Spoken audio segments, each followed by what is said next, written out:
আসসালামু আলাইকুম গাইস। তো অনেকদিন পর ভাটার মোড়ে চলে আসছি। এসে মনে হলো যে একটা চা খাই, তো চা খাইছি। খাওয়ার পরে আজ এই ভাইয়ের সাথে দেখা হলো। এই ভাই আমার সাথে এক সময় ভিডিও বানাতো, এখন আর বানায় না, মনটা অনেক খারাপ। সেলিম ভাই কি খবর? আর দেখেন গাজী ভাই আমাদের ভিডিও দেখে, ছেলেও দেখে।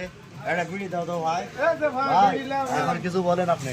কি বলবো ভাই, ভিডিও টিডিও ছাড়ি লাইক শেয়ার এ ভাই, কমেন্ট কেউ এই করে যে না বিড়ি ভাই। দাও ভাই। এই জন্য মনে দুঃখে ভিডিও করা বাদ দিয়েছি ভাই।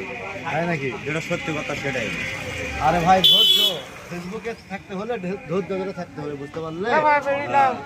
ফেসবুকে থাকতে হলে ধৈর্য ধরে থাকতে হবে। তবুও আছে, লাইনে আছে, দেখা যাক, আশা করে আছে যে দেখি। আমার একটু মানুষ চিনা ফেলা আছে, ভিডিও চিনা ফেলা আছে, কিন্তু এখন তো ভিডিও করেন না, তাহলে আস্তে আস্তে চিনা ফেল আর মানুষ চিনা পারবে না। অবশ্যই তো এখন থেকে ভিডিও করবেন কি?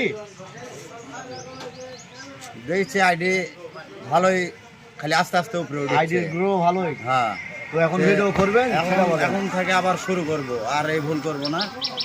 যা হবার হয়ে গেছে এতদিন, এখন থেকে ডেইলি 2টা 1 আড্ডা বিনোদন দেওয়ার জন্য ভিডিও করব আমরা। ও তাহলে আজকে থেকে শুরু করা যায়। আজ থেকে শুরু। আসসালামু আলাইকুম গাইস। আজকে থেকে আমার বন্ধু সেলিম আমার সঙ্গে ভিডিও করবে, এই বলে আমার বলা বক্তব্য শেষ করছি। আসসালামু আলাইকুম। চা খা